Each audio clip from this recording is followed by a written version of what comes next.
안녕하세요. 잘 지내셨나요? 오늘은 등기법 할 차례인데요. 이번 시간에는 좀 어려운 내용을 많이 할 것 같아요. 그래서 좀 동영상 강의를 좀 듣고 오셨어야 되는데, 일단 지난 시간에 한 거 좀 확인을 하겠습니다. 지난 시간에 지적 공부부터 했었나요? 아닌 것 같기도 하고. 네, 일단 지적 공부부터 다시 확인을 하겠습니다. 지적 공부에 등록되는 사항들이 2문제 정도가 출제가 돼요. 12문제 중에서 2문제니까 굉장히 출제 빈도가 높은 부분이에요. 먼저 소재 지번은 어디에 등록한다고 했습니까? 모든 지적 공부. 그렇죠. 소재 지번은 이름표 역할을 수행하니까 모든 지적 공부에 등록이 될 겁니다. 지목이 등록된 지적 공부는 4개죠. 토지대장, 임야대장, 정식명칭, 지적도, 임야도, 부호 24개는 두문자, 4개는 차문자였습니다. 그리고 지목이 등록되는 지적공부와 축척이 등록되는 지적공부 일치하죠. 그래서 축지법 이렇게 암기를 부탁을 드렸어요. 그래서 축척이 등록되는 지적공부도 4개입니다. 토지대장, 임야대장, 지적도, 임야도가 될 겁니다. 면적이 등록되는 지적공부는 2개죠. 네, 토지대장, 임야대장에만 등록이 될 테고 경계는 그림 형태니까 지적도, 임야도에 등록이 될 겁니다. 좌표는 좌표 등록부. 소유자에 관한 정보 4군데 등록이 되는데요. 소유자에 관한 정보 중에서 이름, 주민번호, 주소뿐만 아니라 소유권, 변동 일가, 변동 원인, 그것도 소유자에 관한 정보예요. 4개의 지적 공부에 등록합니다. 토지대장, 임야대장, 공유지원명부, 대지권 등록부. 공유지분이 등록되는 지적 공부는 2개가 있었죠. 공유지원명부, 대지권 등록부. 대지권의 99%가 소유권이에요. 그래서 대지권이 99%가 소유권이니까 그것도 비율 형태로 존재하기 때문에 공유지분은 대지권 등록부에도 등록이 이루어집니다. 대지권 비율은 대지권 등록부에 등록이 될 겁니다. 그 정도 외우시면 거의 득점을 하세요. 그 다음에 부동산 종합공부를 공부하신 적이 있는데 부동산 종합공부의 등록사항은 5가지였죠. 첫 번째, 지적공부의 등록사항 뭐가 있습니까? 토지 표시 및 소유자. 두 번째, 건축물 대장의 등록사항 뭐였죠? 건축물의 표시 및 소유자. 세 번째, 중개수수료 결정사항이 있죠. 부동산 가격에 관한 사항. 네 번째, 토지 이용 계획 확인서의 등록사항. 뭐가 있습니까? 토지 이용 및 규제에 관한 사항. 등기부의 등기사항, 부동산 권리에 관한 사항. 이렇게 5가지는 반드시 암기되셔야 돼요. 그 다음에 불일치 사항이 있었죠. 불일치 사항은 먼저 관리하는 기관에게 요청한 다음에 정정한다고 했습니다. 그리고 부동산 종합공부의 열람은 인터넷을 통해서 신청할 때는 수수료 무료라고 했죠. 그 다음에 토지 이동을 보셨는데 토지 이동에서 좀 어려운 건 등록전환이에요. 등록전환이라면 임야대장, 임야도에 등록된 토지를 토지대장, 지적도에 옮겨서 등록하는 걸 등록전환이라고 했습니다. 다만 토지대장, 지적도에 등록된 것을 임야대장, 임야도로 등록을 바꾸는 것은 등록전환입니까? 아닙니까? 아니라고 했죠. 등록전환은 임야도에서 지적도로 등록이 바뀌기 때문에 면적 경계 좌표값이 훨씬 정밀해진다고 했습니다. 따라서 축적 변경이 나타나는데 이 등록 전환의 축척의 변화는 축적 변경 제도와 의미가 다르다고 했죠. 따라서 축적 변경에 관한 규정이 등록 전환에는 적용될 여지가 없다라고 했습니다. 그리고 원칙은 지목 변경을 수반한다고 했는데 지목 변경을 수반하지 않는 등록 전환 3가지 혹시 기억나십니까? 그림 떠오르셔야 되는데 그림. 지목 변경을 수반하지 않는 등록 전환 3가지. 대부분의 토지가 등록 전환되어 나머지 토지를 임야도에 존치시키는 것이 불합리할 때는 나머지 토지마저도 지목 변경 없이 등록 전환을 한다고 했습니다. 두 번째, 사실상 형질 변경이 이루어져서 등록 전환했지만 관련 법령에 의해서 지목 변경을 금지하고 있다면 지목 변경 없는 등록 전환을 한다고 했죠. 세 번째, 도시군 관리 계획선에 따라서 토지를 분할할 때는 그때는 무조건 등록 전환을 하기 때문에 지목 변경 없는 경우도 있다고 했습니다. 그 다음에 이 등록 전환은 소축척에서 대축척으로 바뀌기 때문에 면적 경계 좌표가 새롭게 정밀하게 수집이 돼야 돼요. 따라서 측량을 한다고 했습니다. 이때 하는 측량을 등록 전환 측량이라고 했는데 이 등록 전환 측량을 통해서 면적이 새롭게 측정이 되는데 그 면적을 등록 전환될 면적이라고 불렀습니다. 임야 대상에 등록된 면적과 등록 전환될 면적의 차가 오차 허용 범위를 초과할 때는 어떻게 했죠? 등록 전환될 면적을 등록 전환 면적으로 결정하고 임야 대정에 등록된 면적은 지적소관청이 직권으로 정정한다고 했습니다. 또한 소유자 부분도 임야 대정에 등록된 소유자를 토지 대정에 등록 전환시킨다고 했습니다. 그 다음에 등록상 정정이 있었는데 등록상 정정은 원칙은 소유자의 신청이 있어야지만 지적소관청이 정정할 수 있다고 했죠. 따라서 신청에 의한 등록상 정정은 정정 사유를 사전에 소유자에게 통지해야만 된다고 했습니다. 그러면 사후에는 통지표가 있습니까? 없습니까? 없다라고 했습니다. 신청이 없을 때도 예외적으로 등록상 정정을 하는 경우가 있는데 이때는 사전에 통지하지 아니할 수 있다고 했죠. 다만 정정한 이후에는 통지를 해야 된다라고 했습니다. 소유자 부분도 정정이 돼야 되는데 소유자 부분은 등기부가 있느냐 등기부가 없느냐에 따라서 달라진다고 그랬죠. 등기부가 있을 때는 신청, 직권 다 가능하지만 등기부가 없을 때는 신청만 가능하고 직권은 허용되지 않는다고 했습니다.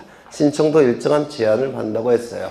이런 주민번호 주소에 명백한 잘못이 있는 경우 가족관계 기록상 증명서가 첨부가 돼야지만 정정이 가능하다고 했습니다. 그 다음에 축적 변경을 했죠. 축적 변경 혹시 기억나실지 모르겠는데 프린트 핏이에요. 축적 변경 제도 프린트 일단 핏입니다. 출제가 이루어지는데 워낙 난해하기 때문에 자꾸 보셔서 암기하셔야 돼요. 축적 변경 프린트 항상 갖고 오셔야 돼요. 몇 쪽에 있나요? 네? 12쪽 핏입니다. 12쪽. 먼저 이 축적 변경 절차는 토지 소유자 3분의 2 이상의 동의와 축변의 의결을 거친 후 시도지사 대도시시장의 승인을 받는다고 했습니다. 승인을 받은 후 지체 없이 축적 변경을 시행하겠다고 공고했죠. 공고는 20일 이상 이루어져야 되고 시행 공고일로부터 확정 공고일까지 두 가지를 정지시킨다고 했습니다. 해봤자 새로 해야 돼요. 첫 번째 지적정리 정지, 두 번째 경계보건 측량 정지. 다만 경계점 표지를 설치할 목적으로 하는 경계보건 측량은 진행을 시켜야 된다. 또한 축적변경위원회에서 의결로서 정지하지 말 것을 의결했다면 진행을 시킨다고 했습니다. 그 다음에 시행 공고일로부터 30일 이내에 경계점 표지를 설치해야 되는데 이 경계점 표지는 누가 설치합니까? 소유자나 점유자가 설치한다고 했죠. 그리고 경계점 표지를 설치할 때는 물리적인 시간이 필요하기 때문에 지체 없이라는 문구를 둘 수 없고 구체적인 기간이 주어지죠. 30일이라는 기간이 주어집니다.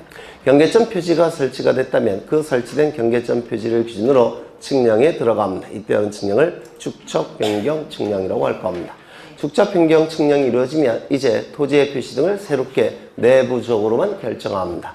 원칙은 각 필지별로 지번, 지목, 면적, 경계, 좌표값을 새롭게 정할 겁니다.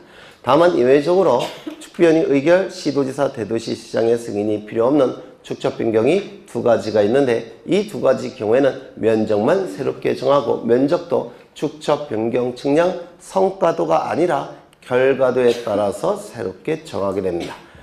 그렇죠. 나머지는 종전 지적 공부에 따르게 될 겁니다. 그러면 축변의 의결, 시도지사, 대도시시장의 승인이 필요 없는 축적 변경 두 가지 기억하셔야 되는데 첫 번째, 합병하고자 하는 토지가 서로 다른 축척의 지적도에 등록되어 있어 합병을 위해서 축적 변경을 하는 경우 그림이 떠오르셔야 돼요. 두 번째, 도시개발 사업 시행 지역 안의 토지인데 도시개발 사업 시행에서 제외된 토지의 축적 변경을 하는 경우 이 두 가지 경우에는 축변의 의결 필요 없고 시도지사, 대도시장의 승인이 필요가 없다고 했습니다. 이때는 면적만 새롭게 정하게 될 겁니다. 여튼 원칙이건 예외건 면적이 바뀌는데요. 면적이 얼만큼 늘어나고 면적이 얼만큼 줄어드는지 서류로서 작성을 하는데 이를 지번별 조서라고 얘기했습니다. 지번별 조서가 작성이 되면 지번별 조서에 따라서 면적이 늘어난 토지 소유자에게는 돈으로 강제로 징수하고 면적이 줄어든 토지 소유자에게는 돈으로 보상해주는 절차를 진행하는데 이를 청산 절차라고 얘기했습니다. 청산 절차가 완료가 되면 지체 없이 축적 변경이 확정되었다고 공고합니다. 시행 공고도 지체 없이, 확정 공고도 지체 없이. 그렇죠. 확정 공고일에 토지 이동의 법적인 효력이 나타납니다. 즉 토지 이동 간주의 효과가 나타납니다. 토지 이동이 나타났으니까 이제 그 토지 이동에 따른 지적 정리를 해줘야 될 테고 지적 정리가 이루어지면 지적 공부가 바뀌었기 때문에 등기부도 지적 공부를 기준으로 하는 등기부도 바꿔줘야 됩니다. 따라서 지적소관청은 등기소의 변경 등기를 촉탁한다라고 했습니다. 기억나실까요? 흔적은 있죠. 네, 흔적만 있으면 돼요. 아직 시간이 많으니까 이런 거 들은 흔적이 있다. 그 정도만 있으셔도 돼요. 그 다음에 이제 지적공부의 복구도 했었는데 지적공부의 복구는 지체 없이 지적소관청이 복구하는 거죠. 따라서 승인이 필요하다는 문구가 나오면 틀린 지문이라고 했습니다. 또한 소유자의 신청이 필요하다고 하면 틀린 지문이라고 했죠. 두 번째, 이 토지의 표시는 관련 자료 갖고 복구해야 되는데 관련 자료는 어떤 관련 자료였습니까? 멸실 훼손 당시의 관련 자료라고 했죠. 다만 계획이라는 문구가 들어간 서류는 미확정 자료이기 때문에 복구 자료가 될 수 없다라고 했습니다. 소유자의 복구 자료는 뭐였죠? 등기부가 있다면 등기부, 등기부가 없다면 법원의 확정 판결이라고 얘기했죠. 그 다음에 복구 절차를 기억하셔야 되는데 복구 절차 이것도 시험에 자주 나와요. 작년에도 출제가 됐고 먼저 멸실된 지적공부와 관련된 각종 자료를 조사하죠. 복구 자료를 조사한다라고 얘기합니다. 복구 자료가 조사가 됐다면 이제 그 조사된 자료를 가지고 두 개의 카테고리로 나눈다고 했습니다. 첫 페이지에 있어요. 프린트 첫 페이지에 복구 자료가 수집이 되면 이제 첫 페이지 없나요? 있죠. 복구 자료가 이제 수집이 되면 수집된 자료를 두 개의 카테고리로 나눈다고 했죠. 첫 번째, 대장의 등록사항을 증명할 수 있는 자료들. 두 번째, 도면의 등록사항을 증명할 수 있는 자료들. 이렇게 두 개의 카테고리로 나눠서 대장의 등록사항을 증명할 수 있는 자료를 가지고 지적 복구 자료 조사서를 작성하고 도면의 등록사항을 증명할 수 있는 자료를 가지고 복구 자료도를 작성한다고 했습니다. 지적 복구 자료 조사서에서 면적을 조사해내고 복구 자료도에서 면적을 측정하게 되는데 이 조사된 면적과 측정된 면적의 차가 똑같다고 한다면 문제가 없다고 그랬죠. 그런데 차이가 있을 때 그때는 문제가 발생합니다. 이때 조사된 면적과 측정된 면적의 차가 오차 허용 범위 이내일 때는 조사된 면적을 복구 면적으로 결정한다고 했습니다. 그런데 오차 허용 범위를 초과한다면 그때는 조사된 면적도 신뢰할 수 없어서 측량에 들어간다고 했죠. 또한 조사된 면적은 있지만 복구 자료도가 작성되지 않아서 측정된 면적이 없을 때 이때도 조사된 면적을 신뢰할 수 없다고 했습니다. 이때도 측량에 들어간다고 했어요. 이때 하는 측량을 복구 측량이라고 얘기했습니다. 복구 측량이 이루어지게 되면 이제 복구 측량을 통해서 새로운 자료들이 나타나는데 이 복구 측량을 통해서 나타난 새로운 자료와 기존의 복구 자료가 일치한다면 문제가 없는데 일치하지 아니할 때는 문제가 발생한다고 했죠.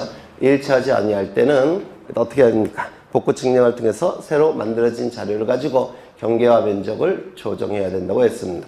이때 경계와 면적이 조정이 될 때 손해보는 자가 있다면 그 자의 동의를 받아서 경계와 면적을 조정하는 것이고 경계와 면적이 조정이 되면 조정된 경계점에 경계점 표지를 설치한다고 했습니다.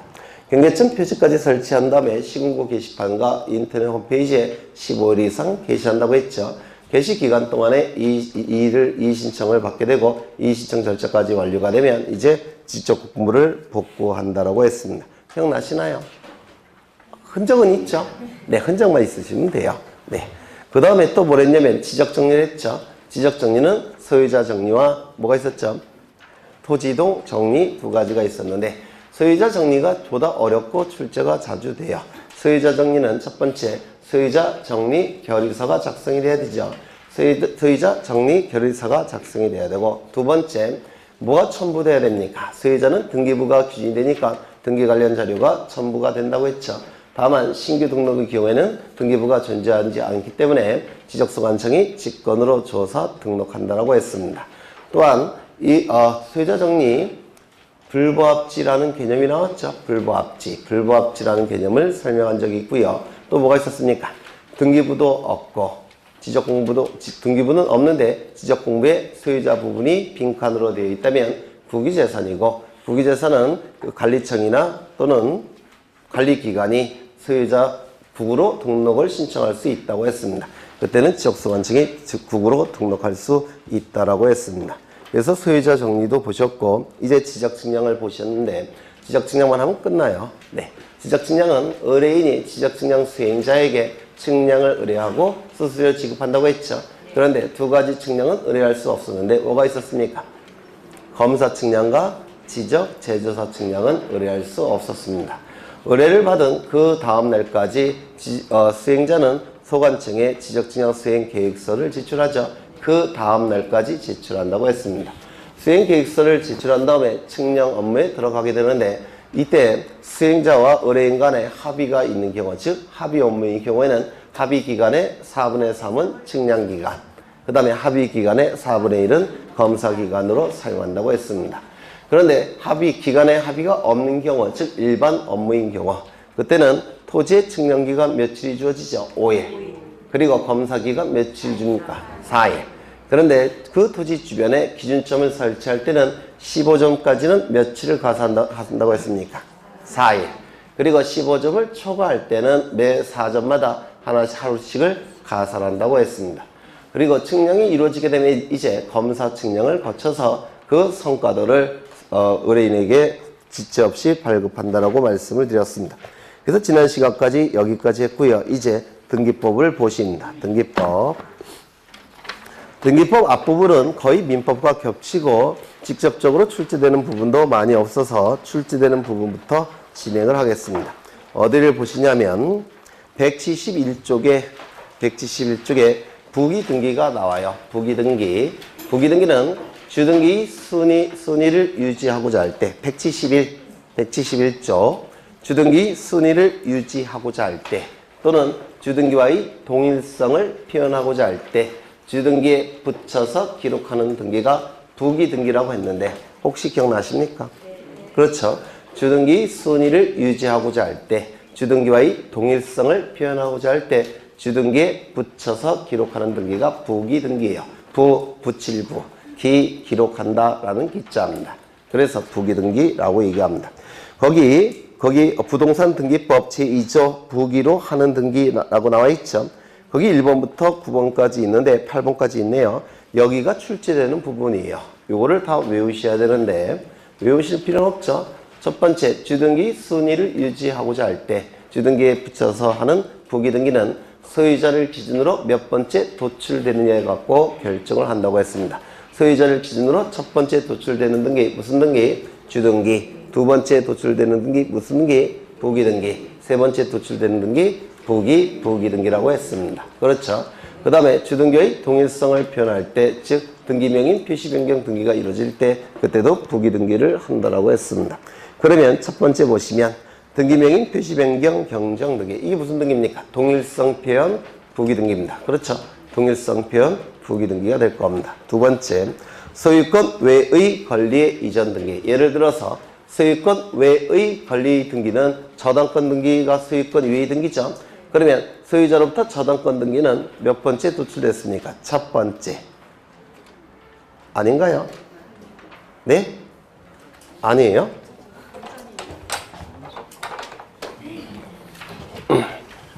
여기에 이러한 부동산이 있습니다. 소유자는 갑이에요. 갑이 을로부터 10억 원을 빌립니다.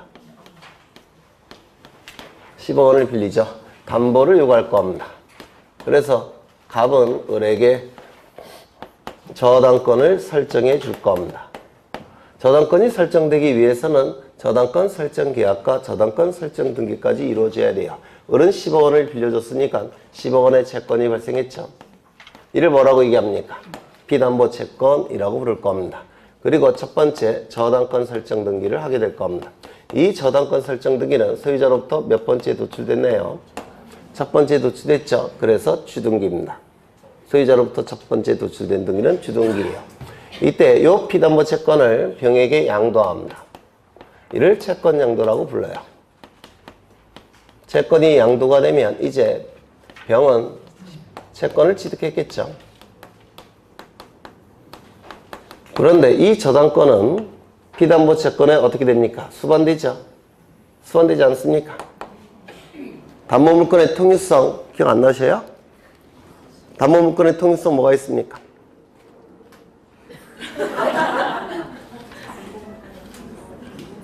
수반성 이런 거 들어보시지 않았어요? 수반성, 부종성, 물상대의성, 또 뭐 있죠? 불가분성, 또 뭐 있나요? 민법 공부 열심히 하셔야 돼요. 네, 민법이 얼마나 중요한데. 네. 담보물건의 통유성이라는 개념은 담보물건의 공통적으로 있는 성질, 통유성 이렇게 얘기합니다. 5가지가 있어요. 첫 번째 타물건성, 두 번째 수반성, 부종성, 물상대위성, 불가분성. 좀 기억해 두셔야 될 거예요. 5가지가 있습니다. 보통 이제 중개사 쪽에서는 4개를 얘기해요. 타물건성은 빼는데 타물건성도 있습니다. 자신의 부동산에 대해서는 담보물건을 가질 수 없다는 거예요. 타인 물건에 대해서만 담보물건을 간다는 건데 타물건성까지 기억하셔야 될 겁니다. 그러면 피담보채권이 다른 자에게 양도되면 수반성에 의해서 저당권도 어떻게 됩니까? 수반돼서 이전되겠죠. 그러면 이 병은 저당권 이전 등기가 실행이 돼야 됩니다. 그럼 이 저당권 이전 등기는 소유자로부터 몇 번째 도출됐습니까? 첫 번째 주등기, 두 번째 무슨 등기? 부기등기. 그래서 이 주등기에 붙여서 기록을 합니다. 그러면 이제 병은 저당권을 취득하게 될 겁니다. 그래서 소유자로부터 몇 번째 도출됐느냐에 따라서 부기등기가 결정이 돼요. 소유자로부터 두 번째 도출됐죠. 그래서 소유권 이외의 권리에 관한 이전 등기는 부기등기가 될 수밖에 없습니다. 그러면 전세권 이전 등기도 무슨 등기겠습니까? 부기등기. 임차권 이전 등기는요? 부기등기. 그렇겠죠? 네. 지상권 이전 등기도 부기등기. 지역권 이전 등기는? 네? 네. 지역권 이전 등기라는 건 존재하지 않습니다. 아예 없어요. 지역권 이전 등기라는 건 부종성에 의해서 지역권의 부종성이 따로 있기 때문에 그렇습니다. 그 다음에 세 번째, 소유권 외의 권리를 목적으로 하는 권리에 관한 등기. 이것도 소유권을 기준으로 하면 몇 번째 도출됐을까요? 두 번째입니다. 여기에 이런 부동산이 있고 소유자가 갑입니다. 갑이 을에게 전세권을 설정해 줍니다. 을은 5억 원의 전세금 채권이 있겠죠. 그리고 전세권 설정 등기를 할 겁니다. 그러면 이건 전세권 설정 등기는 소유자로부터 몇 번째 도출됐습니까? 첫 번째. 따라서 무슨 등기? 주등기. 그렇죠. 그런데 이 전세권도 어떻게 됩니까? 다른 자에게 담보로 제공할 수 있죠. 병으로부터 얼마를 빌렸느냐? 3억 원을 빌립니다. 그냥 안 빌려주겠죠. 담보를 요구할 겁니다. 그래서 저당권을 설정할 수가 있어요. 그러면 이 병은 3억 원의 피담보 채권이 발생을 했을 테고, 그 다음에 무슨 등기합니까? 전세권에 대한 저당권 설정 등기를 할 겁니다. 이를 전세권부 저당권 설정 등기라고 불러요. 그러면 이 전세권부 저당권 설정 등기는 소유자를 기준으로 할 때 몇 번째 도출됩니까? 두 번째. 따라서 무슨 등기? 부기등기. 여기에 붙여서 기록을 하는 겁니다. 그래서 소유권 이외의 권리에 관한 설정 등기는 부기등기예요. 그렇다면 지상권부 저당권 등기도 무슨 등기 하겠습니까? 부기등기. 지상권부 저당권 등기도 부기등기 합니다. 그 다음에 또 뭐 있죠? 저당권부 채권 질권 등기도 부기등기예요. 저당권부 채권 질권 등기. 저당권부 혹시 채권담보권 민법에서 하셨습니까? 채권담보권 안 하셨어요? 저당권부 채권담보권 등기도 부기등기입니다. 왜? 소유자를 기준으로 전부 다 두 번째 도출되기 때문에 그렇습니다. 그 정도 보시고요. 세 번째 보셨고, 네 번째, 소유권 외의 권리에 관한 처분 제한 등기. 이건 무슨 등기일까요? 네? 소유권 외의 권리에 대한 처분 제한 등기. 소유자를 기준으로 할 때 몇 번째 도출될까요? 네. 아직은 3월이니까 너무 어려운가요? 네. 여기에 이건 처분 제한 등기는 좀 어려워요. 갑은 이 부동산에 대한 소유권을 가지고 있습니다. 소유권을 가지고 있으면서 동시에 채무자입니다. 그러면 채무자라는 얘기는 채권자가 누군가 있겠죠? 아이고. 이렇게 채권자가 있을 겁니다. 그러면 채무자는 자신의 채무를 이행기에 자발적으로 이행을 해야 된다. 맞습니까? 자발적으로 이행해야 되는데 이행하지 않게 되면 이 채권자는 채무자 소유 부동산에 대해서 강제 집행에 들어옵니다. 그런데 이 강제 집행을 하기 위해서는 강제 집행할 수 있는 권리의 원천이라는 게 필요해요. 이를 뭐라고 했냐면 뭐라고 했습니까? 판결서라고 했어요. 이거 예전에 했던 거예요. 기억이 안 나시겠지만 판결서가 있어야지만 강제 집행할 수가 있어요. 이를 집행권원이라고 부릅니다. 옛날에는 채무명이라고 불렀는데 법 용어가 바뀌었습니다. 집행권원. 그럼 이 판결서를 만들기 위해서 A는 법원에 소송을 제기했죠. 법원에 소송을 제기합니다. 그런데 이 소송 제기는 서가 제기된 시점부터 판결이 확정이 되기까지는 시간이 많이 걸려요. 판결이 확정이 되기까지는 시간이 걸립니다. 그런데 그 중간에 채무자가 그 소유 부동산을 다른 자에게 처분을 하게 되면 이 시점부터 부동산은 누구 소유로 바뀝니까? 을 소유로 바뀌어버립니다. 그러면 판결서를 받는다고 하더라도 강제 집행 들어올 수 있습니까? 없을 겁니다. 그렇겠죠? 그래서 이 채무자가 이 부동산을 계속 가지고 있도록, 즉 보존하도록 소송을 같이 제기해야 됩니다. 이를 보존소송이라고 불러요. 즉 채무자가 소유 부동산을 그냥 보존하고 있도록, 가지고 있도록 소송을 제기하는데 이를 보존소송이라고 부릅니다. 그래서 이 보존소송을 같이 제기를 해야 됩니다.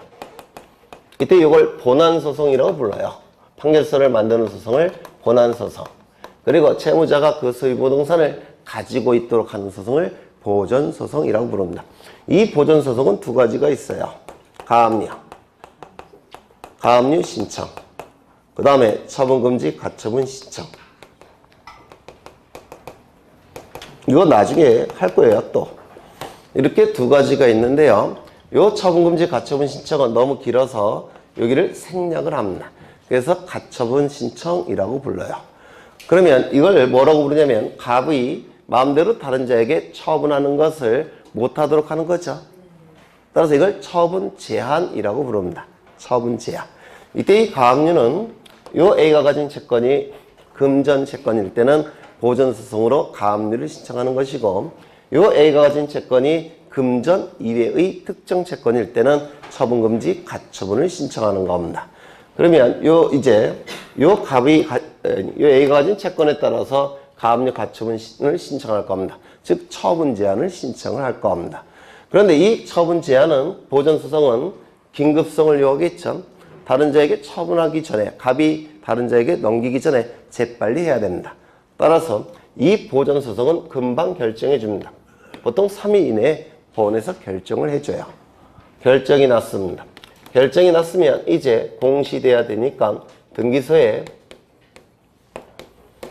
가압류나 처분금지 가처분 결정을 공시하라고 등기를 촉탁합니다. 그래서 이 가압류 가처분 등기는 법원의 촉탁에 의한 등기입니다. 촉탁에 의해서 이제 요 A 명의로 가압류 등기나 또는 처분금지 가처분 등기가 실행이 됩니다. 그러면 소유권에 대한 처분 제한 등기는 소유자로부터 몇 번째 도출됐습니까? 첫 번째. 두 번째예요. 소유자가 얘인데. 첫 번째 아닙니까? 따라서 주등기, 부기등기, 주등기. 소유권에 대한 처분 제한 등기는 주등기입니다. 왜? 소유자로부터 첫 번째 도출됐으니까. 이거 이해가 되십니까?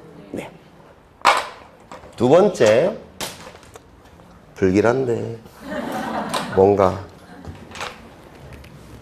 요거 이제 싹 잊어버리시고 갑은 을에게 전세권을 설정해 줍니다. 그러면 이 을은 전세권 등기를 할 테고 전세권을 취득하게 될 겁니다. 맞습니까? 전세권 설정 등기를 할 테고 전세권을 취득하게 될 거예요.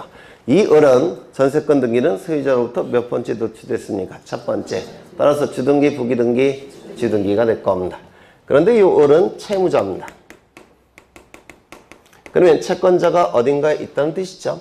네. 그래서 여기 채권자가 이렇게 존재합니다. 얘는 채권자예요. 그러면 이 채무자는 자신의 채무를 자발적으로 이행을 해야 될 겁니다. 맞습니까? 자발적으로 이행하지 않게 되면 채권자는 채무자 재산에 대해서 강제 집행을 통해서 채권을 만족받고자 할 겁니다. 지금 을은 재산이 하나 있죠? 뭐가 있습니까? 전세권. 전세권이라는 재산이 있죠. 그래서 여기에 대해서 강제 집행에 들어가고자 합니다. 강제 집행하기 위해서는 뭐가 필요하다고요? 집행권은. 집행권은 뭐라고요? 판결서. 맞습니까?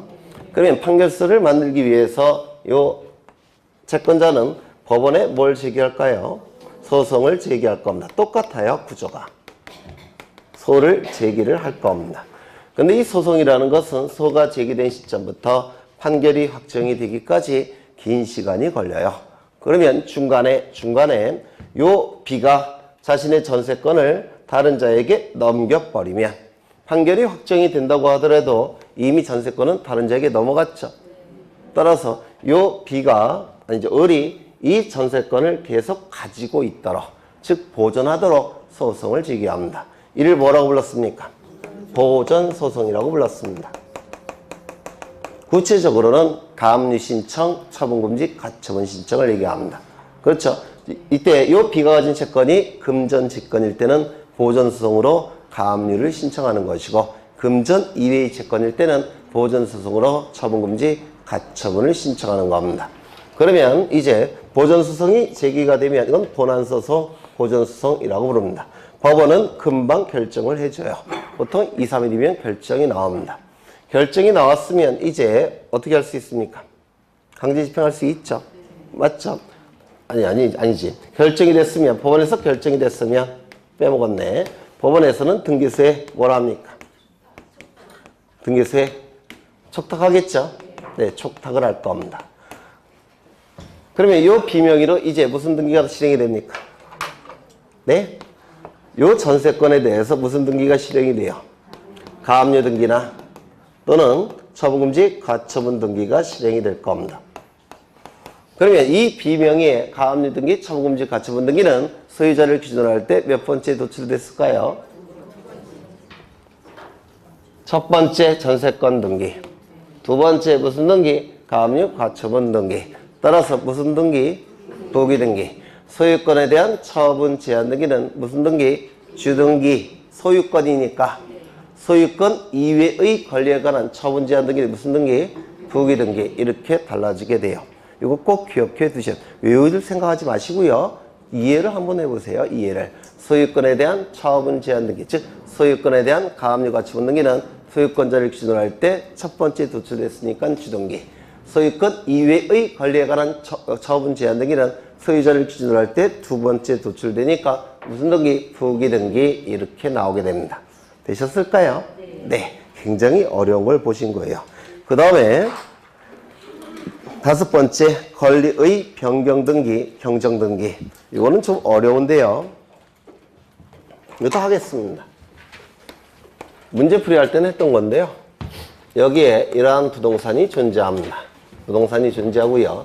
소유자는 갑입니다. 갑이 을에게 전세권을 설정해 줍니다. 전세권을 설정해 주게 돼요. 이때 전세금은 예를 들어서 10억으로 하죠. 어차피 제 돈도 아닌데 10억의 전세금이 있고 전세권 설정 등기가 실행이 됐을 겁니다. 이거는 소유자를 기준으로 할 때 몇 번째 도출됐습니까? 첫 번째. 따라서 무슨 등기? 주등기가 될 겁니다.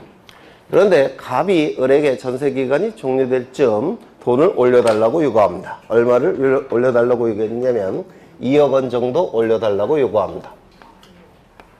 그런데 이 전세금은 전세권의 내용이에요. 따라서 전세금이 2억이 추가가 되면 10억에서 12억으로 늘어났죠. 따라서 전세권의 내용이 바뀌었기 때문에 무슨 등기 하겠습니까? 전세권 변경 등기를 할 겁니다. 여기까지 되셨습니까? 그렇죠. 그러면 등기부에는 이렇게 기록이 될 거예요. 을구일 겁니다. 1번 전세권 설정 을 10억 이렇게 기록이 되었습니다. 이렇게 기록이 됐어요. 그런데 전세금이 10억에서 12억으로 늘어났죠. 그러면 이렇게 됩니다. 1의 1번 전세권 변경 12억. 그리고 요거를 이렇게 지워줍니다. 이게 전세권 변경 등기예요.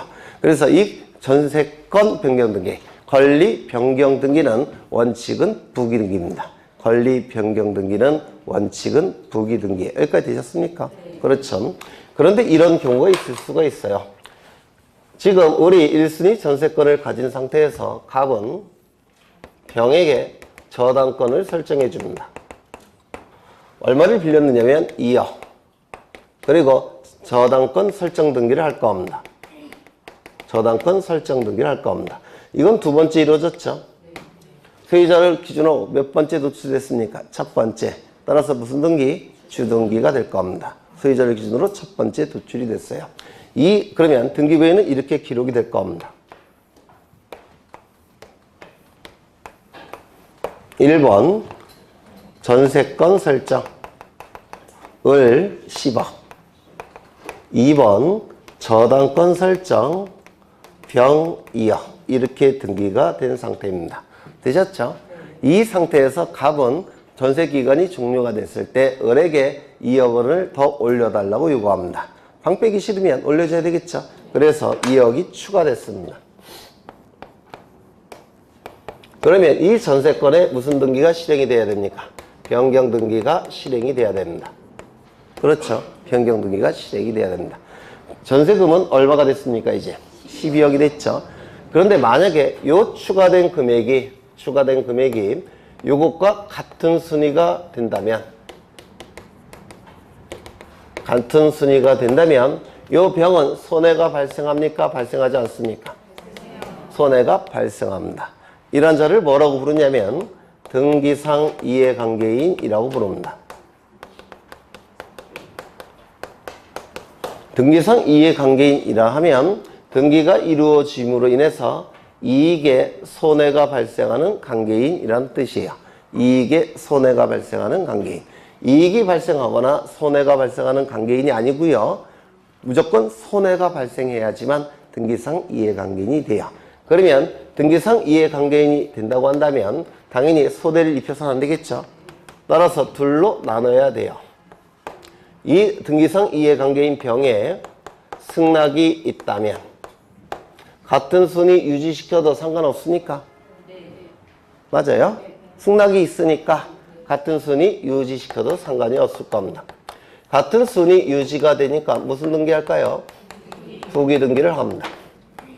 그런데 병에 승낙이 없다면 같은 순위 유지시켜서는 안 되겠죠. 따라서 이때는 무슨 등기 하겠습니까? 같은 순위가 유지되지 않으니까 주등기를 하게 됩니다. 이거 이해가 되시나요? 네. 그렇다면 병에 승낙이 있다면 같은 순위가 유지가 되니까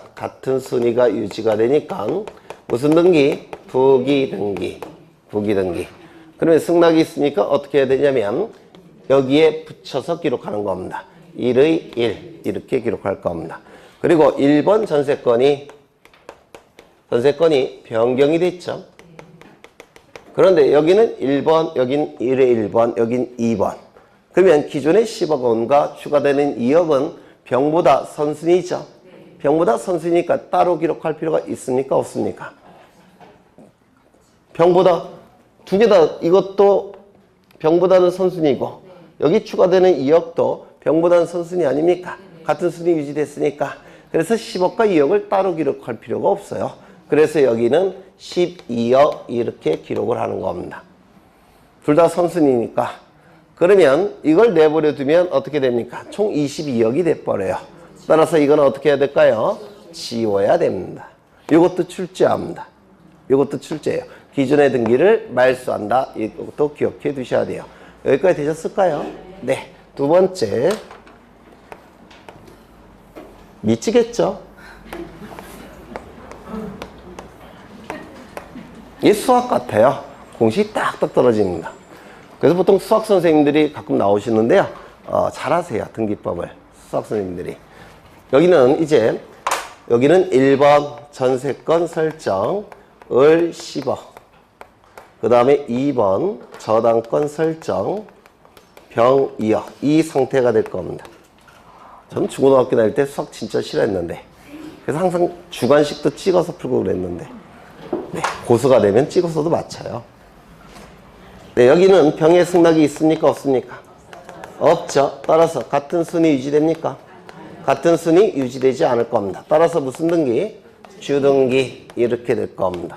그러면 여기 주등기니까 3번이 나올 겁니다. 그렇겠죠? 그러면 기존의 10억은 요 병보다는 선순위고 추가되는 2억은 병보다 후순위 있고요. 합산할 수 있습니까? 없습니까? 없을 겁니다. 따라서 1번 전세권 변경. 그리고 여기는 얼마만 기록해야 될까요? 2억.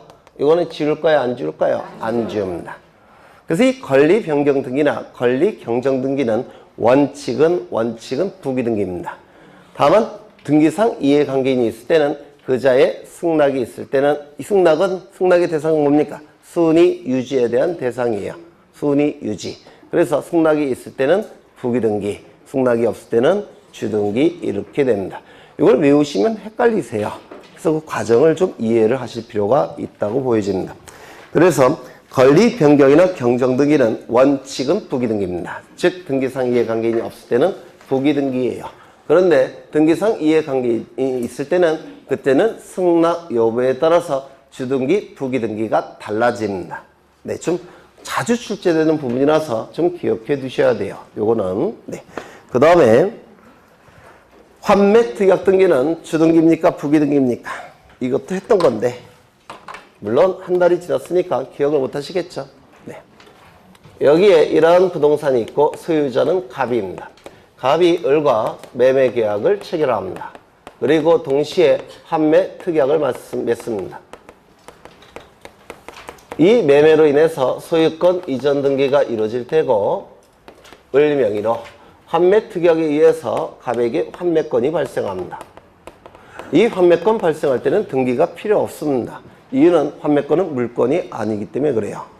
이거는 형성권이라고 해서 강의 채권 중에 하나입니다. 그러면 이 환매권의 대항력을 발생시키기 위해서는 공시가 돼야 됩니다. 그래서 대항력을 위해서 등기를 하는 겁니다. 환매 특약 등기를 하게 됩니다. 환매 특약 등기. 그리고 환매권을 행사하게 되면 환매가 이루어지는 것이고 환매는 다시 사는 매매계약이라는 뜻이에요. 그러면 다시 사는 매매계약이 이루어졌으니까 무슨 등기가 실행이 돼야 됩니까? 매매계약이니까 소유권 이전 등기가 실행이 될 겁니다. 누구 이름으로? 갑의 이름으로. 이렇게 등기가 3건이 나타납니다.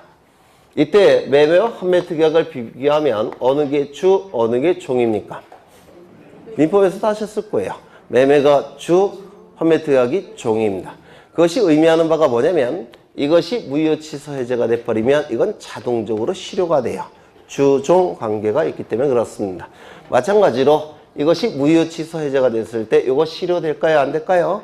실효 안 됩니다. 왜? 주종 관계가 있기 때문에 그래요.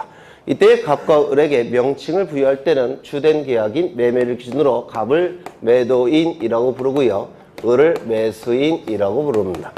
이때 3건의 등기가 나타나는데 이 등기가 이루어짐으로 인해서 권리를 취득하거나 이익이 발생한 자는 누굽니까? 갑이에요? 을이에요? 을. 따라서 을을 등기 권리자. 불이익이 발생한 자는 누굽니까? 갑. 등기 의무자. 환매 등기가 이루어짐으로 인해서 이익이 발생한 자는 누굽니까? 갑이에요. 왜? 대항력이 발생했기 때문에 그렇습니다. 대항력이. 따라서 이 등기는 갑이 등기 관리자, 을은 등기 의무자가 될 겁니다. 이 소유권 이전 등기가 이루어짐으로 인해서 권리가 이익이 발생한 자는 누굽니까? 갑 등기 관리자, 그리고 을 등기 의무자가 될 겁니다. 민법에서도 하실 거예요. 이 환매 등기는 이게 매도 담보의 기능을 수행합니다. 민사특별법에서 매도 담보. 결국은 갑은 환매 대금을 빌린 겁니다. 매매의 형식을 통해서. 그래서 매도 담보라고도 불러요. 또는 양도 담보라고도 부릅니다. 이때 시간이 흘러갈 때 이 시점은 매매 계약을 체결하면서 환매 특약을 체결하는 시점이에요. 우리 민법은 이 2개의 계약은 반드시 동시에 체결할 걸 요구합니다. 이게 동시에 체결되지 않으면 이거를 환매 특약이라고 부르지 못합니다. 재매매 예약이라고 불러야 돼요. 그래서 무조건 동시에 체결돼야 됩니다. 민법에 의해서. 그러면 이 민법의 취지는 등기법에서도 지켜져야 되니까 이 매매로 인한 소유권 이전 등기 신청과 이 환매 특약으로 인한 환매 특약 등기는 민법의 취지를 우리 등기법에서 지켜야 되니까 동시에 신청을 해야 됩니다. 무조건. 이걸 동시에 신청하지 않게 되면 이때는 환매 등기를 할 수 없고 가등기를 해야 됩니다. 이때는 가등기를 하는 거예요. 그러면 이건 매도담보가 아니라 뭐가 될까요? 가등기 담보가 되는 겁니다. 그렇게 달라져요. 동시에 신청하면 환매 특약이면서 매도담보. 동시에 체결되면 동시에 신청이 되면 환매 등기로서 매도담보. 동시에 신청하지 않으면 가등기를 해야 되고 가등기 담보가 되는 겁니다. 이렇게 달라져요. 민법에서. 그러면 동시에 신청이 됐으니까 이 소유권 이전 등기와 이 환매 등기는 접수 번호가 어떨까요? 동일할 수밖에 없습니다. 접수 번호가 동일하다면 순위는 어쩔까요? 같을 수밖에 없습니다. 여기서 소유권 이전 등기와 이 환매 등기는 동시에 신청이 된다고 그랬죠? 이것도 민법의 취지에 따라서 주된 등기, 종된 등기예요. 우리가 비록 환매 등기를 공부하고 있지만 환매 등기가 주등기가 아니에요. 공시법을 공부하고 있지만 공시법 강사는 주된 강사가 아니에요. 무슨 말인지 아시겠죠? 그러면 이게 주된 등기, 이게 종된 등기예요. 이게 무슨 관계가 있냐면 이게 두 개가 동시에 신청이 되는데 요거가 각하 결정이 나면 자동 각하입니다. 그런데 이게 각하됐다고 해서 이게 각하되지는 않습니다. 이것도 출제될 수 있어요. 민법과 등기법에서 주종 관계에 있기 때문에 그렇습니다. 그러면 주종 관계에 있으니까 순위가 같아야 돼요. 그러면 순위가 같다는 걸 어떻게 표현할까요? 하나는 주등기, 하나는 부기등기로 표현하는 겁니다. 순위 유지. 되셨나요? 그러면 만약에 이 소유권 이전 등기가 주등기라고 한다면 환매 등기는 주등기에 붙여서 기록을 할 수밖에 없습니다. 그래서 환매 등기는 무슨 등기? 부기등기. 환매 등기는 부기등기에 의할 수밖에 없어요. 되셨을까요? 네. 그러면 이 환매 등기가 부기등기라고 한다면 이 환매권은 재산권이에요. 자본주의 사회에서 소유권을 되찾아올 수 있는 굉장히 중요한 재산적 권리입니다. 자본주의 사회에서 재산권은 다른 자에게 돈 받고 팔 수가 있는 겁니다. 기본적으로. 따라서 이 갑은 자신의 환매권을 다른 자에게 양도합니다. 환매권을 양도하게 돼요. 그러면 환매권의 주체가 바뀌었죠. 주체 이전. 따라서 환매 등기, 이전 등기를 해야 됩니다. 그러면 A 명의로 환매 등기에 이전 등기를 해야 되는데 이 환매 등기, 이전 등기는 무슨 등기 할까요? 환매 등기가 무슨 등기였죠? 부기 등기였죠. 그러면 환매 등기, 이전 등기는 무슨 등기입니까? 부기에 부기 등기를 할 수밖에 없습니다. 환매 등기는 부기 등기, 환매 등기, 이전 등기는 한 단계 더 나가야 되니까 부기에 부기 등기라고 얘기를 합니다. 그래서 외우실 때도 이해를 하고 좀 외우셨으면 좋겠어요. 그 다음에 권리소멸 약정등기, 공유물 분할금지 약정등기. 이 약정사항은 반드시 등기법에 근거 규정이 있어야 된다고 했는데 혹시 기억나십니까? 기억 안 나시겠죠? 네. 제가 예전에 이렇게 써드린 적이 있어요. 임의적 기록사항. 등기신청 정보에 기록해도 그만, 기록하지 않아도 그만. 임의적 기록사항이라는 걸 써드린 적이 있어요. 왜 등기신청 정보에 기록해도 그만, 기록하지 않아도 그만? 당사자의 뜻에 맡겨놓은 신청정보의 기록사항이라는 뜻이에요. 당사자의 뜻에 맡겨놓은 신청정보의 기록사항. 왜 등기신청정보에 기록해도 그만, 기록하지 않아도 그만이냐면 등기부에 기록해도 그만, 등기부에 기록하지 않아도 그만이기 때문에 신청정보에도 임의적 기록사항이 되는 겁니다. 이 임의적 기록사항은 첫 번째 뭐가 있다고 그랬죠? 약정이라는 문구가 있다든지 특약이라는 문구가 있다든지 합의라는 문구가 있다든지 또는 계약이라는 문구가 있다면 이는 뭐라고 했습니까? 임의적 기록사항이라고 했습니다. 그렇죠? 그런데 이 약정사항을 등기하기 위해서는 반드시 등기법에 근거 규정이 있어야 되고 그리고 근거 규정에 의해서 등기부에 공시할 때는 무슨 등기한다고 했습니까? 부기 등기를 한다라고 했어요. 그리고 두 번째, 기간의 의미가 있는 것은 전부 다 임의적 기록사항이라고 했죠. 이 변제기, 존속기간, 시기, 종기 이런 것은 전부 다 임의적 기록사항이라고 했습니다. 세 번째, 돈의 의미가 있는 것도 원칙적으로 임의적 기록사항이라고 했습니다. 이자, 보증금 이런 것은 다 임의적 기록사항이에요. 다만 필요적 기록상 몇 가지를 암기를 부탁드렸습니다. 첫 번째, 전세권 등기에서 전세금. 그렇죠. 전세권 등기에서 전세금. 두 번째, 임차권 등기에 있어서 차임. 임차권 등기에서 차임. 세 번째, 뭐가 있었죠? 환매 등기에 있어서 매매대금, 매매비용. 환매 등기에 있어서 매매대금, 매매비용. 이런 것들은 필요적 기록사항이라고 제가 이렇게 판서를 한 적이 있는데. 그래서 요거. 약정 등기는 무조건 뭐라고요? 부기 등기. 약정 등기는 무조건 부기 등기입니다. 동일성을 표현하기가 되기 때문에 그렇습니다. 그래서 약정 등기는 무조건 부기 등기를 하게 됩니다. 좀 기억하실 필요가 있어요. 그래서 7번, 8번은 약정 등기 무조건 부기 등기입니다. 그리고 표제부 등기는 무조건 뭐라 그랬죠? 주등기. 표제부 등기는 무조건 주등기입니다. 등기법에 규정이 있기 때문에 그래요. 예전에는 동일성을 표현해야 되니까 표제부 등기도 부기 등기 했는데 등기법을 바꿔서 정확하게 등기 예규인데 등기 예규를 바꿔서 표제부는 언제나 주등기하라고 규정이 되어 있습니다. 그 정도 외우시면 부기 등기는 안 틀려요. 네, 작년에도 굉장히 쉬운 문제로 출제가 된 겁니다. 넘기겠습니다. 그 정도 보시면 돼요. 그 다음에 이제 등기사항을 보실 건데요. 등기사항. 부기 등기 하나 했네. 1시간 동안. 네, 잠시 쉬었다 하겠습니다.